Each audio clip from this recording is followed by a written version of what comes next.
तरुण पिढी आज कथेला आली पाहिजे, कीर्तनाला आली पाहिजे. मी तर नेहमी एक वाक्य सांगतो की कथा आणि कीर्तन हे आता मंदिरातले बंद झाले पाहिजे. कथा कीर्तनाची खरी गरज आता कॉलेजमध्ये आणि शाळेमध्ये आहे, कारण त्यांना ही महत्वाची गरज आहे. रील वेगळी असते आणि रिअल वेगळं असते. रील ही ठरवून केलेली असते, ठरवून बनवलेली असते, बरोबर आहे का नाही? आणि रिअल हे रिअलच असतं. मला वाटतं रील्स प्रमाण वागण्यापेक्षा रिअल वागणं ही गोष्ट अतिशय महत्वाची.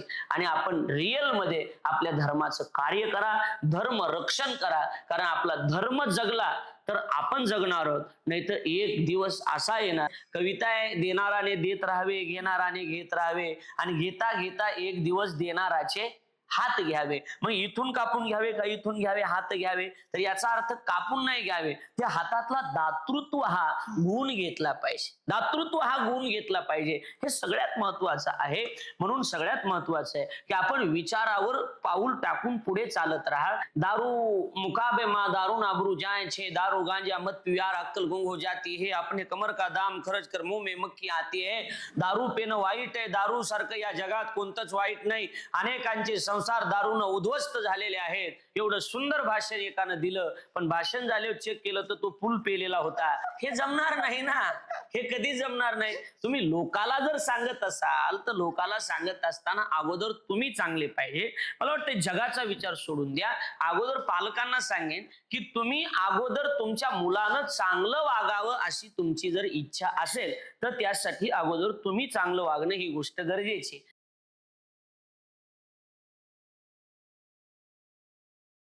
नमस्कार श्रोते हो, नमस्ते पंडितजीच्या या आपल्या नवीन पॉडकास्टमध्ये आपलं स्वागत आहे. आज आपल्यासोबत आहेत एक असे विख्यात कीर्तनकार ज्यांनी समाज प्रबोधनाने जो समाजातील युवा वर्ग आहे त्यांच्यावर त्यांची छाप आहे, आणि त्यांच्या वक्तृत्व शैलीमुळे आणि त्यांच्या कीर्तनातल्या समाज प्रबोधनामुळे असंख्य लोकांची मनं पालटली आहेत. काही कौटुंबिक समस्या असतील त्याच्यात मार्ग काढून ते उत्कर्षाला चालले आहेत. तर आज आपल्यासोबत आहेत हरिभक्त परायण श्री प्रकाश महाराज साठे. यांनी असंख्य शिवपुराण, भागवत इत्यादी कीर्तन हे समाज प्रबोधनाचं त्यांनी भरपूर कार्य केलेलं आहे. महाराज, आपल्या अत्यंत व्यस्त वेळेतून आम्हाला थोडा वेळ दिल्यामुळे मी ह्या पॉडकास्टमध्ये स्वागत करतो. धन्यवाद. महाराज, आजकाल काय झालंय की भरपूर लोक कीर्तन वगैरे करतात, पण तुमची कीर्तनाची शैली एक फार वेगळी आहे. तुम्ही हसत खेळत समाजाला खूप मोठा विचार देता. आणि आजच्या धावपळीच्या युगात काय झालं की कौटुंबिक नातेसंबंध आणि त्यातला होणारा जो संवाद आहे या विषयाकडे तुम्ही कसं पाहता? काय, नमस्कार. खरं म्हणजे मी प्रकाश महाराज साठे. आपण सर्वजण मला परिचित आहात, मला पाहत आहात. सगळ्यात महत्वाचं आहे की आज महाराजांनी, पंडितजींनी मला या ठिकाणी निमंत्रण दिले, आणि या निमित्तानं आपण सगळेजण या ठिकाणी एक धर्माच्या विषयी चर्चा करणार आहोत. तर महाराजांचा प्रश्न असा आहे की कीर्तनकार अनेक आहेत, संप्रदायामध्ये अनेक कीर्तनकार आहेत आणि सगळे वंदनीय, सगळे पूजनीय. पण ते त्या कीर्तनामध्ये सामान्य लोकाला आज त्यांना जसं झेपेल त्या पद्धतीनं मार्गदर्शन करणं ही गोष्ट अतिशय महत्वाची असते. आपल्या संप्रदायात म्हटलं जातं की सिद्धांत पटवून देण्याकरता दृष्टांत ही एक युक्ती केली जाते. मग एखाद्या वेळेला विनोदाच्या माध्यमातून आपण त्यांना जर ती गोष्ट पटवून दिली तर त्यांना लवकर कळत असते. आणि माझी सगळ्यात महत्वाची एकच विनंती आहे की तरुण पिढी आज कथेला आली पाहिजे, कीर्तनाला आली पाहिजे. मी तर नेहमी एक वाक्य सांगतो की कथा आणि कीर्तन हे आता मंदिरातले बंद झाले पाहिजे. कथा कीर्तनाची खरी गरज आता कॉलेजमध्ये आणि शाळेमध्ये आहे, कारण त्यांना ही महत्वाची गरज आहे. या कथा कीर्तन राज्यकारभार कसा चालवला पाहिजे, त्यावेळेला रामप्रभूच्या राज्यामध्ये रामप्रभू अगोदर साधू संतांचा सल्ला घेत होते आणि संतांचा सल्ला घेऊन नंतरच राज्यकारभार चालवत होते. मला असं वाटतं एकदा सगळे मंत्री एकत्रित करून त्यांना कीर्तन आणि कथा ऐकायला घातली पाहिजे. हे अतिशय महत्वाचं आहे. हसत खेळत ज्यावेळेला आपण समाजापर्यंत जातो आणि साध्या भाषेमध्ये ज्यावेळेला आपण जातो त्यावेळेला समाज आकर्षित होतो. पण माझी सगळ्यापेक्षा वेगळी बाजू अशी आहे की मी विनोदी शैलीतून प्रबोधनाच्या भाषेमध्ये वेदांत चिंतन असेल, अध्यात्म मांडण्याचा प्रयत्न करतो. मुद्दा एक आहे. दुसरा मुद्दा असा आहे की कौटुंबिक नातेसंबंध सध्या बिघडलेले दिसत आहेत आपल्याला. समाज आज काय झालंय, मोबाईल नावाचं एक यंत्र आपल्यामध्ये आलंय, आणि त्या मोबाईल मध्ये घरामध्ये जर 10 माणसं जर बसलेले असले तर 10 लोकांच्या हातामध्ये 10 मोबाईल आहेत. त्यामुळे संवाद जवळजवळ संपलेला आहे. लोक या रूम मधून त्या रूम मध्ये सुद्धा बोलायचं असेल तर मेसेजवर बोलायला लागले. बरोबर. म्हणजे फोन मेसेज याच्यामुळं नातेसंबंध बिघडत गेलेत. माझी एकच इच्छा आहे की नातेसंबंध एकत्रित राहण्यासाठी आपण कुठंतरी एकत्रित बसलं पाहिजे. घरामधल्या 2 भावांचा आणि 2 जावांचा खळखळून हसण्याचा आवाज येतो, समजून चालायचं त्या गावातलं सगळ्यात सुखी घर ते आहे. पण नातेसंबंध जपणं आणि कौटुंबिक संबंध जपणं ही गोष्ट अतिशय महत्वाची असेल माझ्या तरी दृष्टीनं. आणि या सगळ्यासाठी तुम्हाला संत वाङ्मयाचा धर्माचा आधार घ्यावा लागेल, तर तुम्हाला नातेसंबंध जोपासता येतील. खूप छान सांगितलं महाराज तुम्ही. आणि पूर्वी कसं असायचं महाराज की एकत्र कुटुंब पद्धती होती. हो म्हणजे आजी आजोबा, आई वडील, पुन्हा त्यांची मुले, एक त्यांच्यात नैसर्गिक संवाद असायचा. बरोबर जसे की तुम्ही आज सांगितलं की आज कुटुंब हे विभक्त झालेले आहे. बरोबर आणि ज्या प्रकारे मोबाईल म्हणाला तुम्ही, तंत्रज्ञानाच्या वापरामुळे एकाच घरात राहून सुद्धा माणसे परकी झाली. बरोबर. तर हे तंत्रज्ञान उपयोगी आहे का ते आपल्याला अजून परक करत चाललंय? मोबाईल आणि इंटरनेट ह्या गोष्टी आहेत. आता आपण हे जे मुलाखत पाहत आहात शेवटी ही आपण मोबाईलवरच पाहत आहात. पण मोबाईल वाईट आहे असं आपल्याला म्हणता येणार नाही. पण जितना अंगूठा फोन पर चलता है उतना माला पर चल जाते तो भगवान मिल जाते हैं. जेवढा अंगठा तुमचा मोबाईलवर चालतो तेवढा जर तुमचा माळीवर चालला तर तुम्हाला देव भेटेल. किंवा तुमचं जर विद्यार्थ्यांनी तेच मोबाईल मध्ये जो वेळ घालवताय तो जर पुस्तकामध्ये घातला तर आपण परीक्षेमध्ये यश मिळवू शकतो. मोबाईल वाईट आहे, इंटरनेट वाईट आहे असं अजिबात नाही. पण त्यामध्ये ज्या वाईट गोष्टी आहेत त्या वाईट गोष्टीचा त्याग आज तरुण पिढीनं करणं गरजेचं आहे. आणि मी पंडितजी त्यासाठी एक महत्वाचं सांगेन की आज घरामधले 50-60 वर्षाची आई वडील ज्यावेळेला टीव्ही मध्ये मोबाईल मध्ये अर्धनग्न चित्र बघतात, उघडे नागडे चित्रपट बघतात, त्यावेळेला मुलांनी तुमच्याकडून काय आदर्श घ्यायचा? अगोदर तुम्ही बदलले पाहिजे. तुम्ही बदलला तर मुलं आपोआप बदलणारच आहे. तुम्ही रोज सकाळी उठल्या उठल्या तुळशीला पाणी घालत असाल तर मला असं वाटतं तुमचा मुलगा सुद्धा तुळशीला पाणी घालणारच आहे. याच्याहून इथं वडील जे जे करती तया नाम धर्म ठेवीती ज्ञानोबराय म्हणतात की तुम्ही जसं वागत असाल तशी मागची पिढी वागत असते. म्हणून मोबाईल वाईट आहे असं नाही, पण मोबाईल मधल्या काही वाईट गोष्टी आहेत. त्या वाईट गोष्टीचा त्याग करून आपण चांगल्या गोष्टी त्यातल्या स्वीकारणं ही गोष्ट अतिशय महत्वाची आहे असं मला वाटतंय. त्याच प्रकारे महाराज की आता तुम्ही जसं सांगितलं की फॅमिली कम्युनिकेशन फार कमी होत चाललंय. ते आपल्याला वाढवण्यासाठी आपल्या संस्कृतीत किंवा वारकरी परंपरेत कोणते असे चांगले मार्ग सांगितले आहेत? मी आता 1-2 सांगितले, पण दैनंदिनी कशी फॉलो करायला पाहिजे की जेणेकरून आपले संस्कार जे आहेत ते आपल्या मुलाबाळावर, आपल्या पुढच्या पिढीवर चांगले होत जावे? मला काय वाटतंय की वारकरी संप्रदायामध्ये कोणते असे मार्ग आहेत असा प्रश्न ज्यावेळेला तुम्ही विचारलात. कसं आहे, महत्वाचा विषय असा आहे की वारकरी संप्रदाय हाच एक फार मोठा मार्ग आहे, भक्ती मार्ग आहे. आणि त्या मार्गाने तुम्ही गेलात तर तुम्ही नक्कीच चांगल्या मार्गाने जा. तुका म्हणे तुम्ही चाला याची वाटे भरवसेने भेटे पांडुरंग. तुम्ही संतांनी दाखवून दिलेला जो मार्ग आहे त्या मार्गाने तुम्ही चालत राहा. संप्रदाय म्हणजे तरी काय? संप्रदाय म्हणजे भक्ती मार्ग. भक्ती मार्ग म्हणजे काय? तर साधू संतांनी जो आपल्याला मार्ग दाखवून दिलेला त्या मार्गाला भक्ती मार्ग म्हणतात. आणि भक्ती पंथ बहु सोपा, जगातला सगळ्यात मोठा आणि सोपा मार्ग जर कोणता असेल तर तो म्हणजे भक्ती पंथ आहे. ते ज्ञानोबारायांनी आपल्याला शिकवला, तुकाराम महाराजांनी आपल्याला शिकवला. आपण अज्ञानरूपी अंधकारामध्ये आहोत. त्या अज्ञानरूपी अंधकारातून ज्ञानरूपी प्रकाशाकडे जाण्यासाठी साधू संतांनी आपलं स्वतःच्या जीवाचं रान केलं.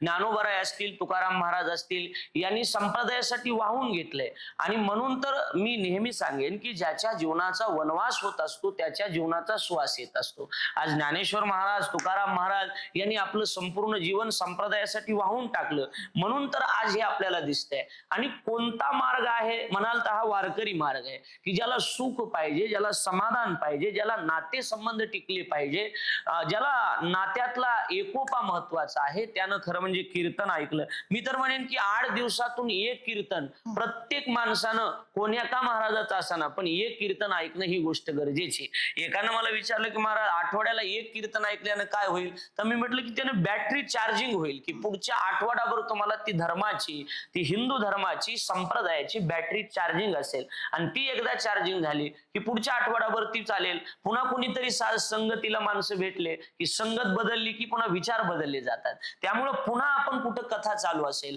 कुठं कीर्तन चालू असेल, तर या गोष्टी आपण ऐकणं अतिशय गरजेचं आहे. मी तर नेहमी सांगतो की रामायण आपल्या वारकरी संप्रदायात असा एक विषय आहे की त्या रामायणामध्ये काय शिकवलं, तर रामायणामध्ये परमार्थ शिकवण्यापेक्षा रामायणामध्ये कुटुंब कसं असावं हे शिकवलं. रामप्रभूचा 14 वर्षाचा वनवास आपल्याला माहिती आहे, पण रामप्रभूचा 14 वर्षाचा वनवास हा स्वतःसाठी नाही, सख्या भावासाठी नाही, तर सावत्र भावासाठी. एक मुद्दा मी आपल्या पुढे मांडतो. एक मुद्दा की रामप्रभू ज्या वेळेला रामप्रभूला 14 वर्षाचा वनवास निश्चित झाला, कैकेयीनं वनवास दिला कुणाला? रामाला. रामा तुला वनवास आहे आणि गादी ही भरताला देणार आहे, असं ज्यावेळेला कैकेयीनं जाहीर केलं आणि रामप्रभूला ही बातमी कळाली, त्यावेळेला रामप्रभू कैकेयी मातेच्या महालामध्ये जातात आणि कैकेयी मातेच्या समोर हात जोडून म्हणतात, तू माझी फक्त आई नाहीस, तर तू माझी जननी आहेस. म्हणजे मला रामाला जन्म देणारी कदाचित कौशल्य असेल, पण रामायणाला जन्म देणारी मात्र कैकेयी आहे. कैकेयी नसती तर रामायण झालं नसतं. अजून एक मुद्दा मी आपल्याला सांगतो त्या संदर्भानं, की बरेच लोक म्हणतात की आज सीतेचं नाव घेतलं जातं, जानकीचं नाव घेतलं जातं, मांडवी श्रुतकीर्तीचं नाव घेतलं जातं, मग कैकेयीचं नाव का नाही? इथे एखाद्या महिलाचं कैकेयीचं कुणाचंच नाव नाही आहे का? कुणाचं कैकेयी? हा, विचार अनेक महिलांचे तसे असू शकतात, पण नाव सगळ्याच असेल असं सांगता येत नाही. नाव कुणाचंच कैकेयी नाही. मग सगळे लोक कैकेयीला विसरतात. मग कैकेयीच्या जीवनाला रंग का दिला जात नाही? तर सर त्याचं उत्तर असं आहे की रामरूपी इमारतीचा पाया कैकेयी आहे आणि सगळे लोक पायाला विसरत असतात, पण ज्या पायावर इमारत उभी आहे ती इमारत मात्र पायाला कधीच विसरत नसते. तिला माहिती मी पायावर उभी आहे म्हणून. म्हणून इमारतीला रंग दिला जातो, पायाला कधी रंग दिला जात नाही. म्हणून कैकेयीच्या जीवनाला रंग नाही. महत्वाचा मुद्दा मला एवढा सांगायचा आहे की ज्या वेळेला रामप्रभू कैकेयीच्या महालामध्ये जातात आणि कैकेयीच्या समोर हात जोडून उभं राहतात आणि म्हणतात, मा तुम्हाला खूप मोठं केलंस, खूप मोठं केलंस, मा तुम्हाला खूप मोठं केलंस. मी जर राजा झालो असतो, फार महत्वाचा विषय सर, मी जर राजा झालो असतो तर लोक मला फक्त राजा म्हणले असते. मला वाटतं या विचाराची आज गरज आहे. ऐका, मी जर राजा झालो असतो लोक मला फक्त राजा म्हणले असते. आता माझा भरत जर राजा झाला तर लोक मला राजाचा मोठा भाऊ म्हणतील. किती मोठं केलंय मला. मला वाटतं या विचाराची आजच्या पिढीला फार गरज आहे. हे विचार आहे की माझा भाऊ जर सरपंच होत असेल तर मी थोडासा फॉर्म काढून घेतलेला बरा. माझा भाऊ सरपंच होतोय, मी फॉर्म काढून घेईल, कारण मी सरपंच झालो तर लोक मला सरपंच म्हणतील, पण माझा भाऊ सरपंच झाला तर लोक मला सरपंचाचा भाऊ म्हणतील. आज या विचाराची गरज या देशाला आहे, या महाराष्ट्राला आहे. हे विचार अतिशय महत्वाचे असतात. रामप्रभूला ज्या वेळेला विचारलं की प्रभू आज तुम्ही वनवासाला जाताय, तुमच्या वनवासाचं कारण काय? प्रभू म्हणतात, माझ्या वनवासाचं कारण कुणीच नाही, पराधीन आहे जगती पुत्र मानवाचा, दोष ना कुणाचा, ना कैकेयी दोषी, ना भरत दोषी, कोणी दोषी नाही, मी स्वतः दोषी आहे. मला असं वाटतंय की नातेसंबंध ज्या वेळेला टिकवायचे असतील आणि नातेसंबंधातून आपल्याला समाधान प्राप्त करायचं असेल, ते कसे टिकवावे यासाठी वारकरी संप्रदाय आणि भक्ती मार्ग याच्यापेक्षा दुसरा कोणताच मार्ग नाही. तुम्ही या मार्गाने जर गेलात, गळ्यामध्ये पवित्र तुळशीची माळ जर असेल आणि संतांचे विचार जर तुम्ही अवलंब केले, तर नक्कीच तुमचा उद्धार आणि तुमचं कुटुंब एकत्रित राहिल्याशिवाय राहणार नाही.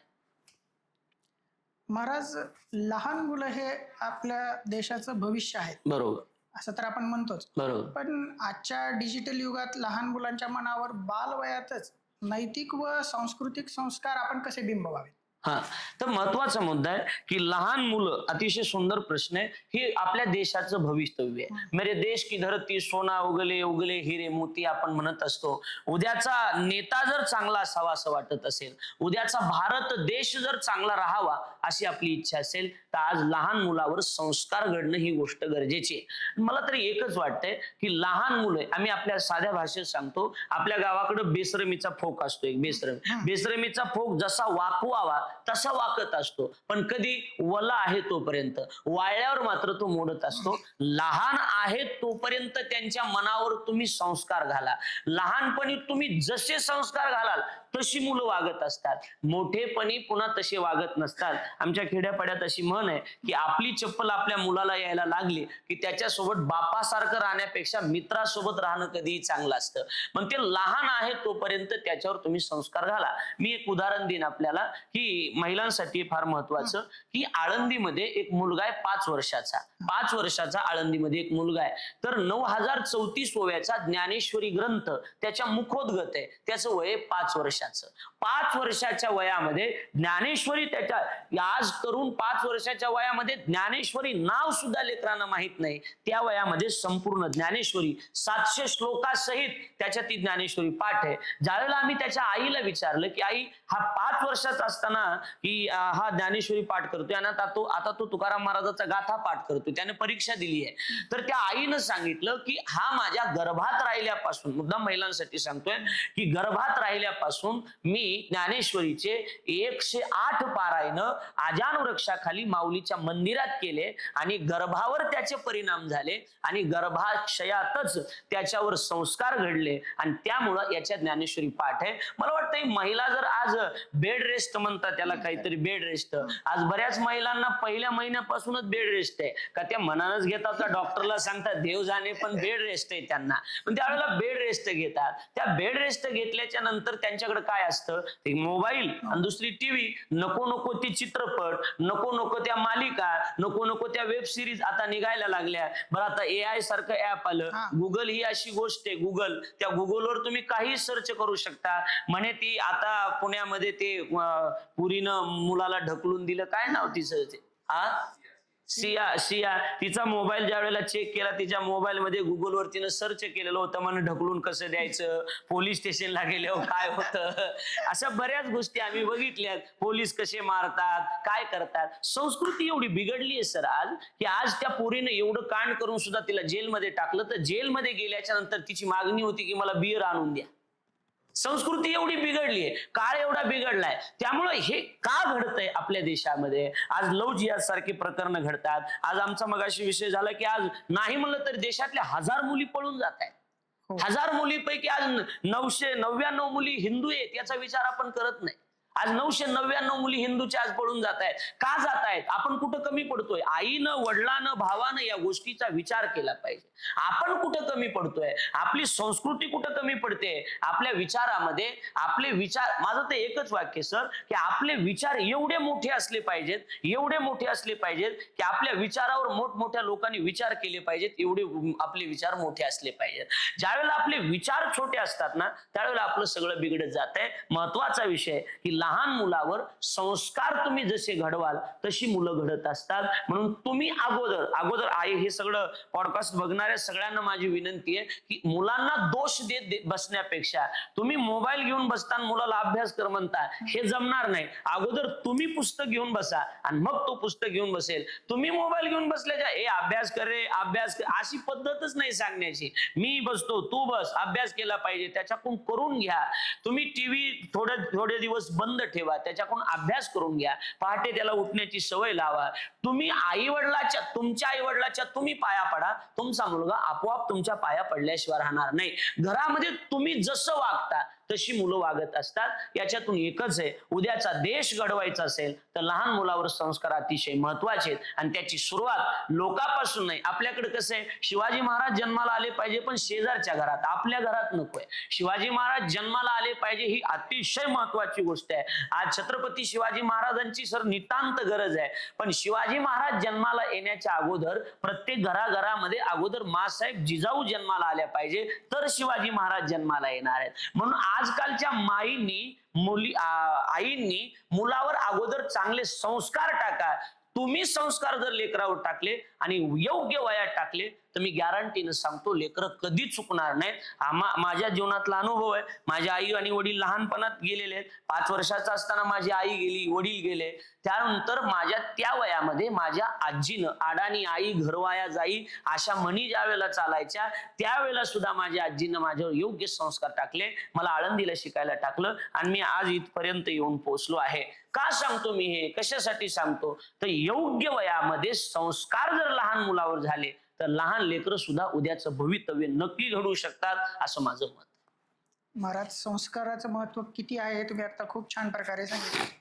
पण त्याच्या विपरीतच काही आहे की आजकालची मुले तर्कशुद्ध विचार करतात हा. की मी देव का मानू, हो, मी हे सण का साजरे करू. बरोबर. तर असे काही प्रश्न त्या पालकांना पडलेले असतात. ही पिढी फार म्हणजे फॉरवर्ड आहे बरोबर. आणि ते असे त्यांना साध्या सोप्या भाषेत त्या प्रश्नांचं उत्तर पालकांनी कसं द्यावं. काय आज तर्क जास्त करायला लागले. मी तर असं म्हणतो की तर्कवादी लोक या समाजामध्ये आपल्याला जास्त बघायला मिळतात.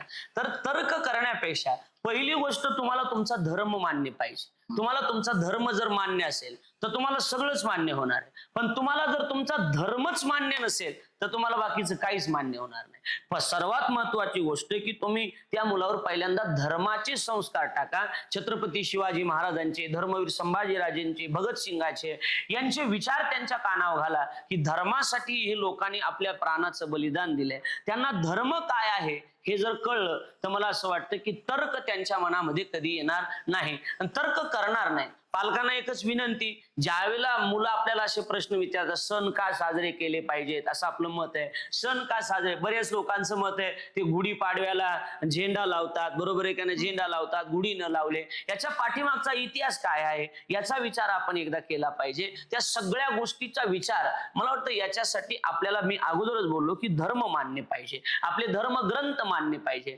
त्यांचं वाचन वाढलं पाहिजे, समाजामध्ये काय स्थिती आहे हे त्यांनी बघितलं पाहिजे. विचाराची उंची जोपर्यंत वाढत नाही तोपर्यंत माणूस या समाजामध्ये कधीच मोठा होत नाही. गाडगे बाबा असं म्हणायचे, एखाद्या वेळेला माणसाच्या अंगावर कपडे फाटके असले तरी चालतील पण त्याचे विचार चांगले असले पाहिजे. आज पैशाच्या श्रीमंतीपेक्षा आज विचाराची श्रीमंती अतिशय महत्वाची आहे. आपण तर्क करण्यापेक्षा आपले विचार वाढवा. आपले विचार जर चांगले असतील तर आपल्या विचारावर लोक नक्की विचार केल्याशिवाय राहणार नाही. नाहीतरी शिवाजी महाराज, धर्मवीर संभाजी महाराज, ज्ञानेश्वर महाराज, तुकाराम महाराज या लोकांनी आपले विचारच मांडलेत ना. आज त्यांनी विचारच मांडले. डॉक्टर बाबासाहेब आंबेडकरांनी संविधान लिहिलं, ते त्यांचे विचार त्यांनी मांडलेत. आज त्यांच्या विचारावर आज संपूर्ण देश, संपूर्ण जग त्यांच्या विचारावर चालतंय. का? त्यांचे विचार तेवढे महत्वाचे होते. आपले विचार चांगले ठेवा, आपले विचार पॉझिटिव्ह ठेवा. आपले विचार जर पॉझिटिव्ह असतील तर तुम्हाला तर्क करण्याची वेळ कधी येणार नाही. पुन्हा एकदा तिसऱ्या वेळेस उत्तर देतो, तुम्ही तुमचा धर्म मान्य करा, तुमच्या मनात तर्क कधी येणार नाही. खूप छान प्रकारे सांगितलं महाराज. आजकाल काय झालं की पाश्चात्य संस्कृतीचं खूप अनुकरण करतात. बरोबर. बाबा ह्या देशात, युरोपमध्ये हे घडतंय, अमेरिकेत ते घडतंय, तर आपण सुद्धा त्याच प्रकारचं करू. नाहीतर तिकडची जी शिक्षा प्रणाली आहे त्याचा प्रभाव सुद्धा आज आपल्या पडायला भारतावर लागला. पडतोय. आणि त्यामुळे काय होतंय की ह्या लहान मुलांची राष्ट्रभक्ती कमी होत चालली. हम्म. ज्या प्रकारे धर्माचं बरोबर. सांगितलं, बरोबर. धर्माचं ज्ञान तर त्यांचं कमी होत चाललंय, पण ह्या देशावर असणारी त्यांची भक्ती कमी होत चालली. बरोबर. आणि त्याला पालक सुद्धा कारण आहेत की बाबा आज त्यांना इंग्लिश स्कूलमध्येच पाहिजे, तिथे त्यांच्या काय आज प्रार्थना झाली कमी झाली आणि प्रेयर खूप मोठी झाली. बरोबर. म्हणजे प्रार्थना कमी होत चालल्यात आणि प्रेयर वाढत चालल्यात. तर अशा प्रकारच्या लोकांसाठी तुम्ही एक कीर्तनकार म्हणून काय मार्गदर्शन काय करा. सगळ्यात महत्वाचे, माझा मराठाची बोल कौतुकी परी अमृतातेही पैजा जिंके, आयसे अक्षरे ऋषिके मिळवून माऊलींचे शब्द आहेत. माऊली म्हणतात तुम्ही इंग्रजी भाषेचा तिरस्कार आम्हाला नाही, इंग्रजी आपण जरूर त्याचा वापर केला पाहिजे, पण आपलं प्रेम मराठीवर आहे. आपण मराठी आहोत, आपली भाषा मराठी आहे, तर आपण आपल्या भाषेवर प्रेम केलं पाहिजे. आम्ही तामिळनाडू राज्यामध्ये कथा करण्याकरता गेलो होतो.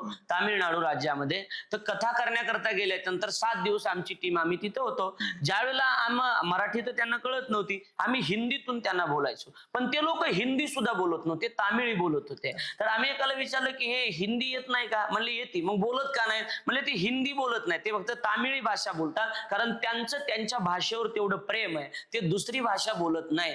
मग आपण बऱ्याचदा आपली भाषा सोडून देऊन आपल्याकडे मराठी बोलणाराला तेवढी किंमत दिली जात नाही. इंग्रजी बोलत असेल तर त्याचं कौतुक केलं जातं, वा वा इंग्रजी मधून बोलतोय. मला वाटतं इंग्रजीच्या एखाद्या विद्यार्थ्याला जर तुम्ही विचारलं की, आम्ही एका कीर्तनात एका विद्यार्थ्याला विचारला होता प्रश्न विचारला, तर त्यांना मराठी मधल्या प्रश्नाची उत्तरच देता येत नाही. नाहीत. ही सगळ्यात मोठी शोकांतिका आहे. म्हणजे इंग्रजीच्या नावाखाली मराठीचं जवळजवळ सगळं वाटोळ झालंय. आम्ही तर कथेतून नेहमी बोध देत असतो, कीर्तनातून बोध देत असतो की इंग्लिश स्कूल ठीक आहे, पण मुलगा 5 वर्षाचा होईपर्यंत 5वी पर्यंत प्राथमिक शिक्षण तरी त्याचं गावातल्या जिल्हा परिषद शाळेमध्ये झालं पाहिजे. सर आज बघितलं तर जिल्हा परिषद शाळेमध्ये शासनाचा एवढा खर्च आहे, पण जिल्हा परिषद शाळेमध्ये आज 30 विद्यार्थी, कुठं 40 विद्यार्थी, कुठं 50 विद्यार्थी. आज तुम्ही बघा विद्यार्थ्यांची संख्या जिल्हा परिषद शाळेतली, मराठी शाळेतली खूप कमी झाली आहे आणि इंग्रजी शाळेमध्ये संख्या वाढली आहे. तिथं फीस आहे, फीस भरावी लागते. तिथं ते दप्तर घ्यायला लेडीज आहेत, ते गाडी आहे फिरायला, ती कार आहे, हे सगळं आहे. पण आपण मुलाचं वय 10 किलो असतं आणि त्याच्या खांद्यावर 15 किलोचं दप्तर आपण देतो. त्यावेळेला त्याच्यावर आपण संस्कार काय घालतो हे महत्वाचं आहे. त्याला सकाळी 7ला मला वाटतं लहान लेकराला त्यांचा आनंद घेऊ द्या, तुम्ही त्यांचा आनंद घेऊ द्या, त्यांना त्यांच्या आनंदात राहू द्या. आणि सगळ्यात महत्वाचं की तुम्हाला विनंती आहे की त्या मुलाला मुलीला तुम्ही हे नका सांगत बसू की तू हेच केलं पाहिजे, तू अशी झाली, तू डॉक्टरच झाली पाहिजे. तिचा रस कशात हे अगोदर बघा, तिला आवड कशाची हे अगोदर बघा. तिला आवड जर कदाचित कलेक्टर व्हायची असेल आणि तुम्ही जर तिला डॉक्टर हो म्हणत असाल तर ते जमणार नाही, ती जमणार नाही. तिच्या मनावर वेगळे परिणाम होतील. त्यामुळे सगळ्यात महत्वाचं की त्या मुलाला जवळ बसून समजून सांगा की तुला नेमकं काय बनायचंय, तुला नेमकं काय व्हायचंय, तुझी इच्छा काय, आणि त्याची ज्याच्यात इच्छा असेल त्याच्यामध्ये तुम्ही प्रयत्न करा. त्याच्यामध्ये तुम्ही प्रयत्न जर केले तो यशस्वी होईल. आणि तुम्ही तुमच्या इच्छा मांडत बसलात तर तो यशस्वी कधीच होणार नाही. हा मुद्दा सगळ्यात महत्वाचा आहे, लक्षात घ्या. म्हणून मी सगळ्यात महत्वाचा मुद्दा हा सांगेल की आपण संस्काराला कमी पडतोय. संस्कार होणं ही गोष्ट अतिशय गरजेची आहे आणि लहान मुलावर संस्कार तर झाले पाहिजे. त्यासाठी आपण सुद्धा चांगलं वागलं पाहिजे आणि त्यासाठी मराठी शाळेचं अनुकरण आपण सगळ्यात जास्त करणं गरजेचं आहे. माझी अशी इच्छा आहे की त्यांना एकच महाराज म्हणून, कीर्तनकार म्हणून, कथाकार म्हणून संदेश देणे एवढा मी मोठा नाही, पण माझा एकच संदेश असेल की अगोदर आपल्या भाषेवर प्रेम करा, नंतर पाश्चात्य संस्कृतीवर प्रेम करा. एक मुद्दा सांगतो सर तुम्हाला, एक मुद्दा सांगतो. सगळ्यात महत्वाचे लोकमान्य टिळकांकडं लोकमान्य टिळकांकडं एक पाश्चात्य देशातला माणूस आला आणि म्हणला की टिळक मला मराठी शिकवा. मला काय शिकवा? मराठी शिकवा. ऐका, मला मराठी शिकवा. टिळकांनी सांगितलं ठीक आहे मी तुला मराठी शिकवतो, पण ते समोर जो वाडा आहे ना, त्या वाड्यात पाटील राहत आहेत, त्या पाटलाला बोलून आण. ऐका, त्या पाटलाला बोलून आण. तिथे गेला आणि म्हणलं ओ पाटील आहेत का घरी असं म्हटला तर त्यावेळेला त्या घरातल्या आजीनं सांगितलं दारात जोडा दिसत नाही, दारात जोडा दिसत नाही. त्यानं सांगितलं मी जोड्याबद्दल बोलत नाही, मी पाटलाबद्दल बोलतोय. तिनं सांगितलं खुंटीला फेटा सुद्धा दिसत नाही. अहो मी फेट्याबद्दल बोलत नाही, मी पाटलाबद्दल बोलतोय. काठी सुद्धा कोपऱ्यात दिसत नाही. अहो मी काठीबद्दल बोलत नाही, म्हणे मी पाटलाबद्दल बोलतोय. ऐका, त्यावेळेला तो म्हणला काही वेडे लोक आहेत भारतातले. परत आला आणि टिळकांना म्हणला टिळक काही वेडे लोक आहेत, मी म्हणतोय की पाटील कुठे तर ती म्हणती जोडा नाही, काठी नाही आणि फेटा नाही. टिळक हसले आणि टिळकांनी सांगितलं म्हणून तर तुला म्हणलो होतो मराठी ही शिकायची भाषा नाही, मराठी अनुभवायची भाषा आहे. या देशातली स्त्री जुन्या काळातली आपला नवरा नाही हा शब्द कधीच बोलणार नाही. काठी नाही, फेटा नाही, जोडा नाही, समजून चला पाटील घरी नाही. ही देशाची संस्कृती आहे आणि ही संस्कृती जतन करणं ही गोष्ट महत्वाची. पण आता काळ फार बदललाय. आता मला वाटतंय जशी साडी आहे तशी टिकली आहे, बरोबर आहे का नाही? आज जमाना बदललाय. आज जशी साडी आहे तशी टिकली आहे, जशी टिकली आहे आज तशीच त्या खऱ्या अर्थानं चप्पल आहे. आज संस्कृती बदलली, आज कुंकू शेंदूर या गोष्टी राहिल्या नाहीत. तर माझी आपल्याला विनंती असेल की आपण संस्कृतीचं जतन करा, संस्कृती जोपासणं ही गोष्ट अतिशय महत्वाची असेल. आणि एकच संदेश माझा याच्यातून असेल की आपण आपल्या भाषेवर प्रेम करा, आपल्या मुलांना योग्य मार्गदर्शन करा. त्यांना समजून सांगत असताना भगतसिंग, राजगुरू यांचे दृष्टांत द्या आणि समजून सांगा. यासाठी तुम्ही तुमचे विचार वाढवा, त्यांचे विचार आपोआप चांगले असल्याशिवाय राहणार नाही. हे माझं वैयक्तिक मत आहे.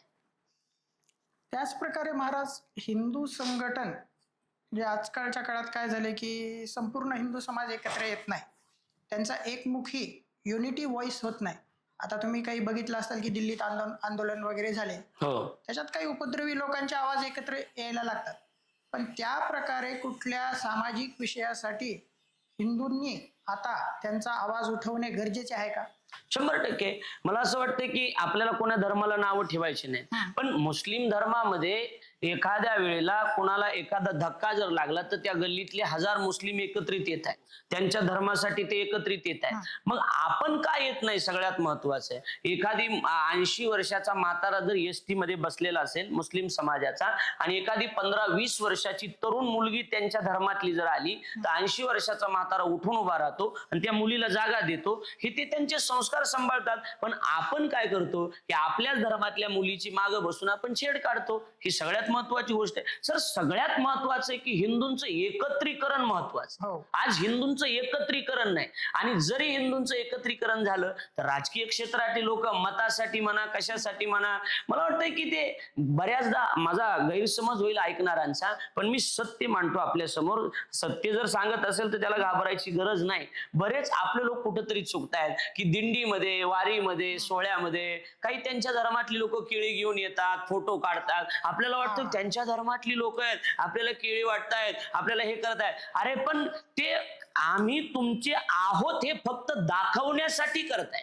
हे काही मनातून आपले कधीच होऊ शकत नाहीत, हे लक्षात ठेवा. ते मनातून आपले नसतातच, हे कधीच होऊ शकत नाही. ते नेहमी विरोध जर कुणाचा असेल तर हिंदू आणि मुस्लिमांचा विरोध आपल्याकडे सांगितला गेलाय. मला वाटतंय की कधी म्हणजे एखाद्या वेळेला चुकीचा संदेश समाजापर्यंत पोहोचेल, वाईट वाटेल कुणाला, पण आम्ही धर्मरक्षक असल्यामुळं आम्हाला या गोष्टी सांगणं अतिशय गरजेचं आहे. आपलीच बरेच लोक गोल टोपी घालून सुद्धा कधी कधी त्यांच्या कार्यक्रमामध्ये जाऊन बसतात, पण आपण कधी हा विचार करत नाही की आपला धर्म हिंदू धर्म आहे, त्यांचा धर्म वेगळा आहे, आपला धर्म वेगळा आहे. आम्ही कुणाच्या धर्माबद्दल वाईट बोलत नाही. मला वाटतंय की मला त्यांच्या धर्माबद्दल चुकीचं बोलण्याचा अधिकार बाबासाहेबांनी दिलेला नाही, पण मला माझ्या धर्माबद्दल बोलण्याचा अधिकार तर संविधानानं नक्की दिलेला आहे की मी माझ्या धर्माचं महत्व समाजाला पटवून देऊ शकतो. आम्ही धर्मरक्षक आहोत, आम्ही धर्म कार्य करणारे आहोत. आम्हाला सुद्धा आज या वयात वाटतं की पॅन्ट घातली पाहिजे, टी शर्ट घातलं पाहिजे, पण आमच्याकडे बघून जर हजारो लोक बदलणार असतील तर मला असं वाटतंय की अगोदर वागणे आपुले चांगले पाहिजे, अगोदर आपलं वागणं चांगलं पाहिजे, तर आपण समाजाला काही बोध देऊ शकतो. तर एकच आहे, आपल्या धर्माबद्दल निष्ठा ठेवा, आपल्या धर्माचं रक्षण करा, गायीची सेवा करा. आज गायीच्या सेवेला फार मोठी किंमत आहे. आज समाजामध्ये वेगवेगळ्या पद्धतीनं धर्माबद्दल सुद्धा वेगवेगळे आपल्याकडे पाडले जातात. आज कितीतरी धर्म संघटना आहेत आपल्याकडं, त्या संघटनेनं काम करणं ही गोष्ट अतिशय गरजेची आहे. आणि हे काम करत असताना माझं वैयक्तिक मत आहे, संघटना कुठली असू द्या, संघटनेनं काम करत असताना ते फक्त सोशल मीडिया पुरतं केलं नाही पाहिजे, तर ते अंतःकरणापासून केलं पाहिजे. अजून सोपं करतो की संघटना ज्या वेळेला काम करतात धर्माविषयी, त्यांनी रील्स पुरतं नाही तर रिअल म्हणून काम करणं ही गोष्ट अतिशय महत्वाची. आपल्याकडे बऱ्याचदा रील्स केली जाते, आपण रिअल मध्ये कधी वागत नाही. रील आणि रिअल याच्यामध्ये फार मोठं अंतर आहे, हे लक्षात ठेवा. रील वेगळी असते आणि रिअल वेगळं असते. रील ही ठरवून केलेली असते, ठरवून बनवलेली असते, बरोबर आहे का नाही? आणि रिअल हे रिअलच असतं. मला वाटतं रील्स प्रमाण वागण्यापेक्षा रिअल वागणं ही गोष्ट अतिशय महत्वाची. आणि आपण रिअल मध्ये आपल्या धर्माचं कार्य करा, धर्म रक्षण करा, कारण आपला धर्म जगला तर आपण जगणार आहोत, नाहीतर एक दिवस असा येणार आहे की आपल्या हिंदूच्या आया बहिणीची इज्जत रस्त्यावर काढली जाणार आहे. परिस्थिती एवढी वाईट आहे. महाराज, आज काय झालंय आपल्या समाजात, म्हणजे हिंदू समाजात काय झालंय की भरपूर लोक जातपात मानतात, पुन्हा काही काही लोक वेगवेगळे पंथ मानतात, बरोबर. पुन्हा काय की वेगवेगळ्या जिल्ह्याप्रमाणे स्थानिक मतभेद सुद्धा दिसतात आपल्याला. पण हे सर्व बाजूला ठेवून हिंदूंनी एकसंध होण्याची गरज आहे. तर त्यासाठी वारकरी संप्रदाय, तर तुम्ही मगा सांगितलं की समरसतेचा विचार मांडतो, हो. तर अजून तुम्ही कसं सांगाल की हे उपयुक्त ठरेल आपल्याला? मला असं वाटतं की जातीवादानं आजपर्यंत कोणाचंच भलं झालं नाही, आणि सगळ्यात दुर्दैव हे आहे ही जात ही वारकरी संप्रदायात घुसली, यामुळे त्याचं जास्त वाटोळ झालंय. आम्हाला याचा फार त्रास होतो, कारण या वारकरी संप्रदायात प्रवेश करत असताना इथं सगळ्यात पहिला नियम आहे यातायाती धर्म नाही विष्णुदासा, निर्णय तो ऐसा वेदशास्त्री. वारकरी संप्रदायात पाऊल टाकत असताना संप्रदायाची पहिला नियम आहे की तिथं जात मानली जात नाही. तुम्ही कोणत्या जातीचे विचारलं जात नाही. कबीर, मोमीन, लतिफा, मुसलमान, शेना नाही जाण विष्णुदास. म्हणजे सगळ्या जाती धर्मातले लोक एकत्रित करून जे संप्रदाय घडला त्या संप्रदायाचं नाव वारकरी संप्रदाय. आणि आज हा महाराष्ट्र जो उभा आहे तो वारकरी संप्रदायावर उभा आहे, ही गोष्ट लक्षात ठेवा. आणि जातीवादाची कीड लागलेली आहे. कधी कधी आम्हाला सुद्धा या गोष्टीचा फार त्रास झाला. मला एका गावातून फोन आला, तारीख दिली आणि कीर्तनाची तारीख दिली. 15 दिवसानं फोन आला, महाराज तारीख कॅन्सल करा. म्हटलं का कॅन्सल करा? तुमच्या जातीचा महाराज आमच्या गावामध्ये जमत नाही. फोन आला, मी त्या गावाचं नाव सांगू इच्छित नाही, मला फोन आला की तुमच्या जातीचा महाराज आमच्या गावात जमत नाही. तर मी त्याला एकच उत्तर दिलं, अरे आम्ही कोण्या जातीचे आहोत यापेक्षा आम्ही छत्रपती शिवाजी महाराजांच्या मातीचे आहोत, महाराष्ट्राच्या. हे सगळ्यात महत्वाचं आहे. तुम्ही कोण्या जातीचे आहात यापेक्षा तुम्ही महाराष्ट्राच्या मातीचे आहात, हे महत्वाचं आहे. मुस्लिमामध्ये जर आपण बघितलं तर मुसलमान ही त्यांची जात नाही, हे पहिलं डोक्यातलं काढून टाका. मुसलमान ही त्यांची जात नाही, मुसलमान हा त्यांचा धर्म आहे. जसा आपला धर्म काय विचारलं तर हिंदू धर्म आहे, तसा त्यांचा धर्म काय तर मुस्लिम धर्म आहे. ही जात आहे कोणी सांगितलं? पहिले डोक्यातलं काढा की मुस्लिम जात आहे. जात नाही, हे धर्माचं नाव आहे. त्यांच्यामध्ये अनेक प्रकार आहेत. माझ्या ऐकण्यात तर 5 प्रकार आहेत मुस्लिमामध्ये. जाती वेगवेगळ्या आहेत, पठाण वेगळे आहेत, कुरोशी वेगळे आहेत, वेगवेगळ्या जातीचे माणसं आहेत. पण त्यांना ज्या वेळेला आपण विचारतो तुमचा परिचय काय, तर ते सरळ सांगतात आम्ही मुसलमान आहोत. म्हणजे ते त्यांच्या धर्माचं नाव घेतात. पण ज्या वेळेला आपण आपल्या लोकांना विचारतो तुमचा परिचय, आम्ही वंजारी आहेत, आम्ही मराठी आहेत, आम्ही कोळी आहेत, आम्ही धनगर आहेत, आम्ही ब्राह्मण आहेत. सोन्याच्या दुकानात गेलो होतो एकदा, आणि सोन्याच्या दुकानामध्ये गेल्याच्या नंतर तिथं एक माणूस माझ्याकडे आला, पंडितजी. म्हटलं हा साठे. म्हटलं हा ब्राह्मण आहे. म्हटलं नाही. कोण आहे? मराठा आहे. म्हटलं नाही.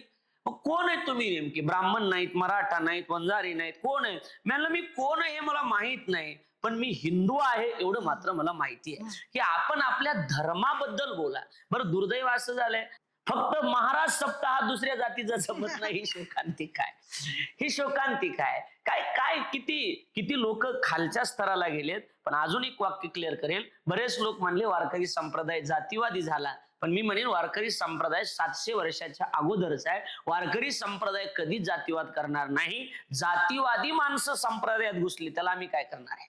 जातीवादी काही माणसं आमच्यात घुसलेत, चुकीची माणसं आमच्यात घुसलेत, त्याला आम्ही काहीही करू शकत नाही. सल्ला एकच देईल की जात पात याच्या पलीकडे जाऊन तुम्ही धर्माबद्दल विचार करा, तुम्ही आपल्या धर्माचा विचार करा. धर्मवीर संभाजीराजांचं सगळ्यात मोठं उदाहरण आहे. एकच मुद्दा सांगतो सर तुम्हाला, एक वाक्य कळण्यासाठी. तर 40 दिवस आपल्या धर्मासाठी 40 दिवस लढणारा आणि शेवटी मरण पत्करणारा छत्रपती संभाजीराजे देवापेक्षा कमी नव्हते. देवापेक्षा कमी नव्हते, साक्षात देव होते ते सुद्धा. पण आपल्याला ते जमत नाही. आपल्याला या जातीचा, तो त्या जातीचा, या जातीचा, जात पात याच्या पलीकडे जाऊन आपण तुम्हाला कार्यच करायचं असेल तर धर्माबद्दल करा. थोडस सावध व्हा, मी आपल्याला विनंती करेल. थोडस सावध व्हा. या पॉडकास्टच्या माध्यमातून मी संपूर्ण जनतेला विनंती करेल, जात पात पासून बाजूला जा. आता कुठंतरी आपल्या लोकांना धर्म विचारून गोळ्या घालायला लागलेत. ही गोष्ट काश्मीर पर्यंत येऊन थांबली आहे. लातूरमध्ये यायला जास्त वेळ लागणार नाही. त्याबद्दल धर्मासाठी एकत्रित या. जात पात बाजूला सोडून आपल्या धर्माचं रक्षण करा, ही माझी आपल्याला कळकळीची विनंती असेल. महाराज, हिंदू संस्कृतीचे रक्षण करणे म्हणजे केवळ धार्मिक सण साजरे करणे आहे का, की त्यामागे तरुण पिढी किंवा सामाजिक आणि वैचारिक जबाबदारी सुद्धा आपली वाढली पाहिजे? बरोबर, किती सुंदर प्रश्न आहे. हिंदू संस्कृतीचं रक्षण करणे म्हणजे फक्त सण नाही ना, फक्त सण नाही. सण म्हणजे संस्कृती. गणेश उत्सवाला की आम्ही नाचलं पाहिजे, आम्ही गाणे ऐकले, हे असले गाणे असतात गणपतीच्या पुढे. गणपतीला सुद्धा वाटत असेल आपण विनाकारण आलो, 10 दिवस 2 दिवस घेतले असते तर बरं झालं असतं. पण बरेचदा आपण गणेश उत्सव आता समोर येतोयच. गणेश उत्सव हे आपल्या धर्माचंच कार्य आहे. लोकमान्य टिळकांनी हा उत्सव त्या ठिकाणी सुरू केला, तर त्या उत्सवाच्या पाठीमागचं एकच उद्देश होता लोकमान्यांचा. कोणता? की आपल्या धर्मातली लोक एकत्रित आली पाहिजे, हा एक केवळ उद्देश होता. म्हणून त्यांनी गणेश उत्सव, नवरात्र उत्सव असे उत्सव सुरू केले. पण एवढंच आहे, एवढं करणं म्हणजे धर्मरक्षण असं अजिबात नाही. मला वाटते धर्मरक्षण करणारे छत्रपती शिवाजी महाराज होते, धर्मवीर संभाजीराजे होते. महापुरुषांनी धर्माचं रक्षण केलं.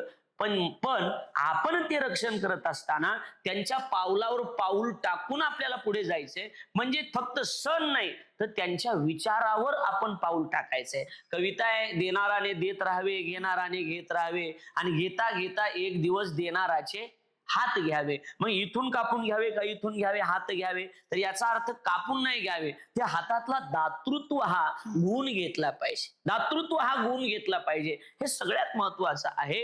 म्हणून सगळ्यात महत्वाचं आहे की आपण विचारावर पाऊल टाकून पुढे चालत राहा. तुमचे विचार महत्वाचे. पुन्हा पुन्हा तो मुद्दा मी आपल्याला सांगेन की त्यांनी जे आपल्याला सांगितलंय ते आपण वागण्यातून दिसलं पाहिजे, फक्त उत्सव साजरे करण्यातून नाही.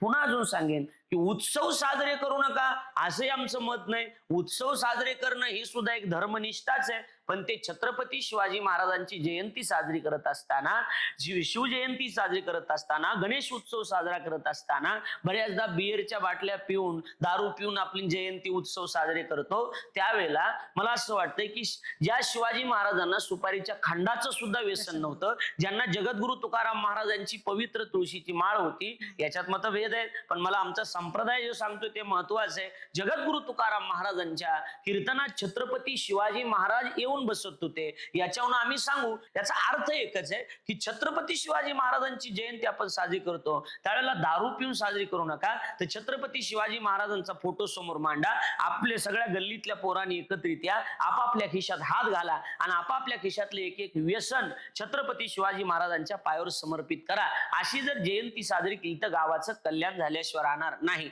ही खरी धर्मनिष्ठा आहे. उत्सव साजरं करणं म्हणजे धर्मनिष्ठा नाही. सावित्रीबाई फुले, महात्मा फुले यांनी मला असं वाटतं भजन कीर्तन केलेलं नाही, पण त्यांनी मुलींसाठी पहिली शाळा त्या ठिकाणी काढली. मला वाटतं ही धर्मरक्षाच आहे, हे धर्मरक्षणच आहे.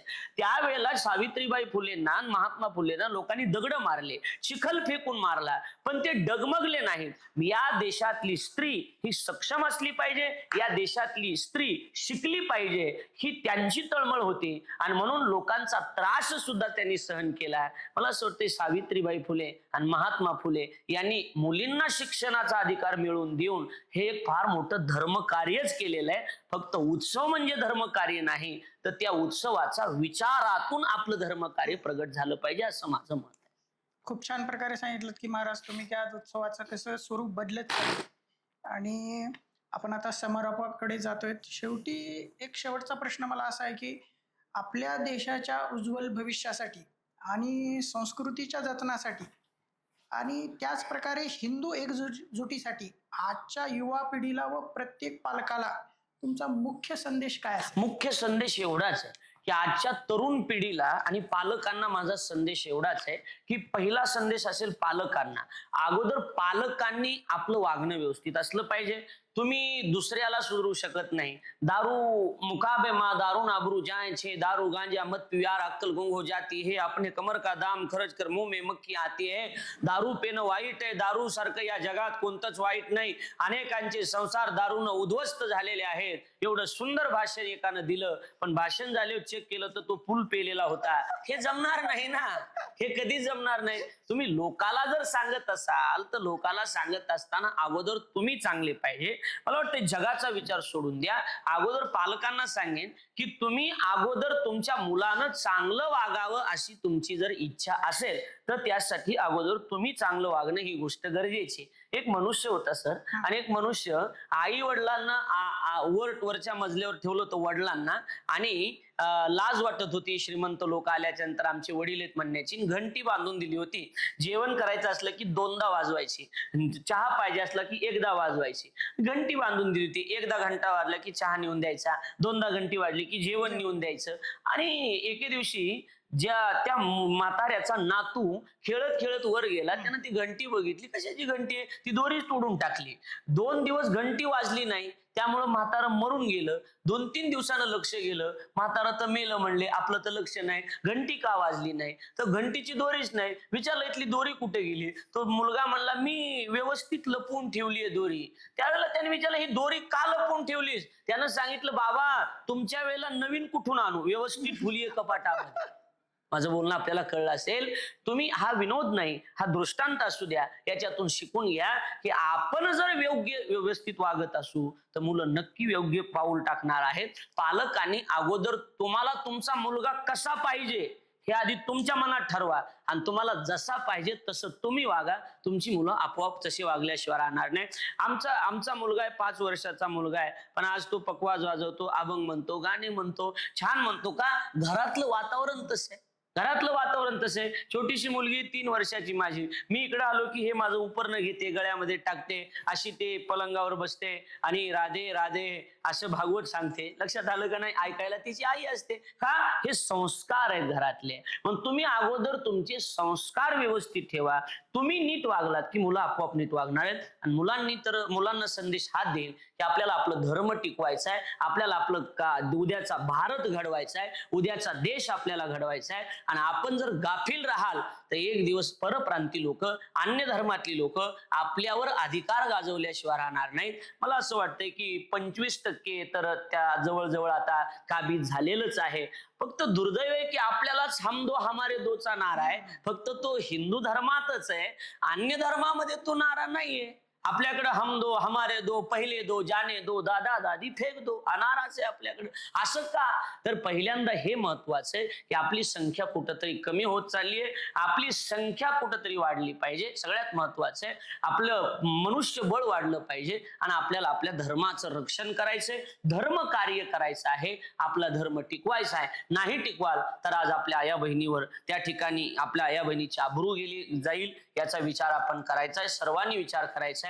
पुढे नागपंचमीचा उत्सव आता आलेलाच आहे. आता सणासुदीचाच उत्सव आहे श्रावण महिन्यामध्ये. तर सणासुदीला आपल्या मुलींना विनंती आहे, भावाला काही मागत असताना भावाकडे एकच मागा की भाऊ म्हणेल तुला काय गिफ्ट पाहिजे या सणाला. रक्षाबंधन आहे आता, रक्षाबंधनचा उत्सव आलाय. बहिणीनं भावाला त्या ठिकाणी ओवाळायचं असतं आणि भावानं तिची रक्षा करायची असते त्या सणाला. त्यावेळेला त्या भावाला एकच मागा त्या बहिणीनं, दादा या रक्षाबंधनला मला मोबाईल नको, गाडी नको, घड्याळ नको, कपडे नको. या रक्षाबंधनला तुला जर मला काही द्यायचं असेल तर एकच दे, माझ्याकडे बघण्याची तुझी जी नजर आहे ती जगातल्या प्रत्येक स्त्रीकडे बघण्याची हीच नजर ठेव. एवढी गिफ्ट मला या रक्षाबंधनला पाहिजे. मला असं वाटतं की सगळ्या तरुणांनी हा नारा जर ऐकला आणि या मार्गाने जर चालले तर आपल्या धर्माचं रक्षण नक्की होईल. आपलं धर्म कार्य आणि धर्म रक्षणासाठी आपल्या तरुणांची फार गरज आहे. आज तरुणांनी धर्म रक्षणासाठी एकत्रित या, हा संदेश मी आपल्याला देईन. धन्यवाद महाराज, आपण आम्हाला वेळ दिलात आणि आपल्या ओजस्वी वाणीतून हे सर्व संस्कार, जे धार्मिक संस्कार म्हणा, धर्मरक्षा म्हणा, राष्ट्रभक्ती म्हणा, ह्या तरुण पिढीवर कशी पोहोचली पाहिजे त्याबद्दल आम्हाला तुम्ही संबोधन केलं, त्याबद्दल आपले पुनश्च एकदा धन्यवाद. रामकृष्ण हरी.